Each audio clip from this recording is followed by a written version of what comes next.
Hello everyone and welcome to the Anime Zillia, and today we'll be talking about Dr. Stone episode 11 entitled Clear World. So at the end of last week's episode we had the plan to enter Ginro and Kinro into the Grand Bout along with Kohaku so that they can prevent Magna from winning the Grand Bout.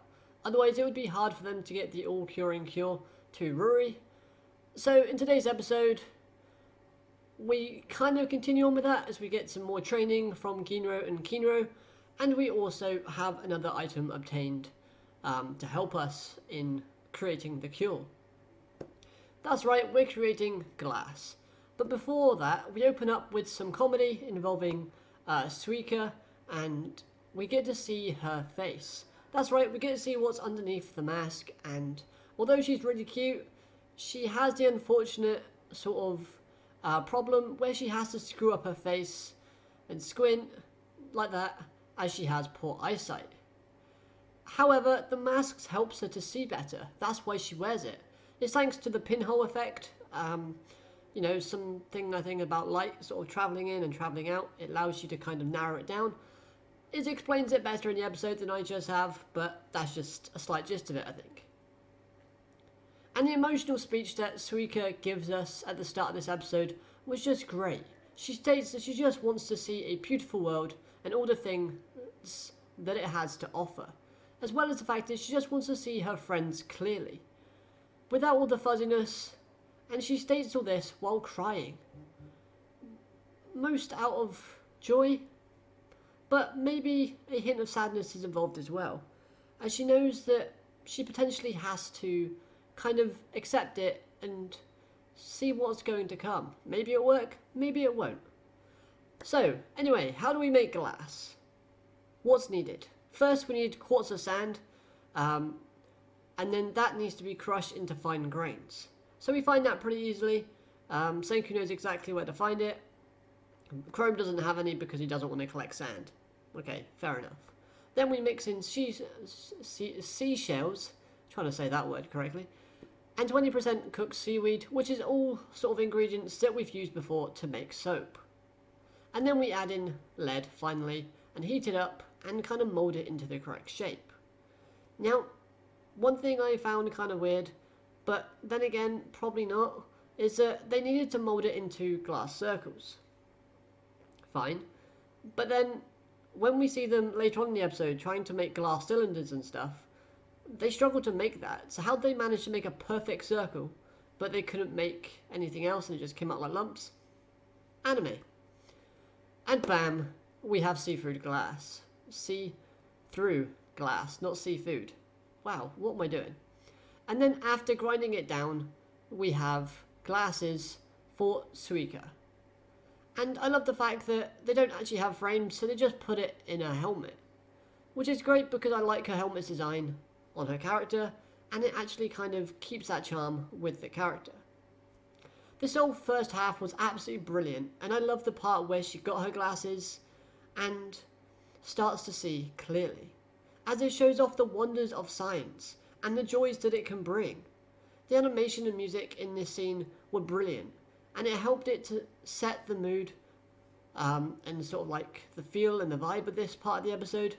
And Suika's expressions of happiness and amazement were also so great, and it makes watching this part of the episode that much more fulfilling.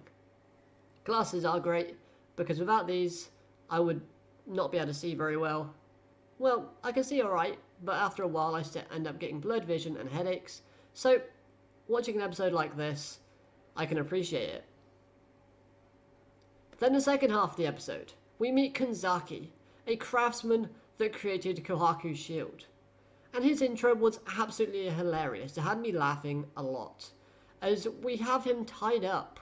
Chrome goes to get him and just like ties him up, and they walk him to the failed glass attempts. And they tried to pull again by kind of using reverse psychology in persuading him to help.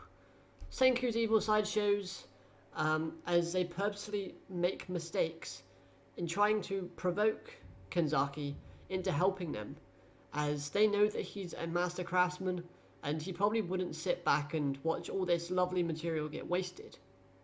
and the results were surprising, as he does help, but he's a super insane buff old man. Yes, they're going with that anime trope. Loads of series do that, and I love the design for Kensaki and this trope along with it. Kind of like the Master Roshi kind of vibe, but a lot better. The music with this scene was great as well, as it added a kind of like a workout vibe that got you moving, and it also went very well with the whole kind of scenes of Kensaki being that buff strong dude, you know, being a pro at making this glass, even though he's never done it before. This is a completely new foreign thing to him, and he's absolutely excelling in it. It just shows his experience and his dedication in his previous work. Now then, the glass stuff is made, and we have this science lab. We have all these sort of like test tubes and beakers, funnels. We have the lot now. And we get a section with Ginro and Kinro, and we now have the knowledge that Ginro, I think I've got it right, has the fuzzy illness, meaning that he has bad eyesight, and is most likely that he's long-sighted, because his distance seeing far is kind of bad. And this is picked up by Kohaku, as she states that his follow-up attacks are always kind of weak, and if he doesn't fix that, he's not going to be able to defeat Manga. So hopefully he kind of steps out of his pride and kind of admits that he's got this, and then, you know, Senku can work on developing him further, because the way that they want to kind of persuade Senku to help them win is by making / asking for gold and silver spears to fight with. Kohaku does tell Senku that, you know, this isn't really that, you know, helpful in terms of overall fights and ability. However, Senku uses this opportunity to act even more sinister and state that they're going to go after another element or chemical that basically is very deadly. They'll be risking their lives to get this one, and we're not told what it is. However, looking at the layout of that chart that we got given back a few episodes ago, where it laid out how we're going to create this all-curing drug, it could possibly sulfuric acid.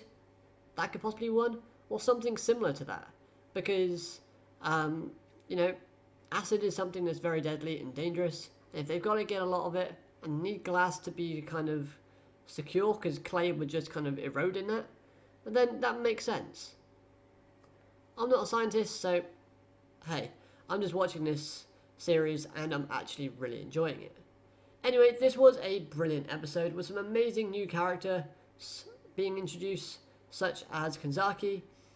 Loved that character, he's great. Not as good as Gen, but still one of the better characters of this series. And he's added to the team of the Science Kingdom, as well as a very heartfelt opening part of this episode. Oh, and I can't forget the intro, because that's just brilliant as well. So if you haven't watched this episode, and you want something that's gonna pull at your heartstrings a little bit, and show the very kind and foundations of science in how it can help people's lives become better, and you want a nice buff old man coming in and showing the youngsters how it's done, then this episode will be one for you. So make sure you go and check it out. Otherwise, I hope you've enjoyed this review. If you have, make sure to smash that like button, subscribe if you're new so you never miss a video from me, and until next time, I hope you have an amazing day, and I'll catch you in the next one. Bye-bye for now.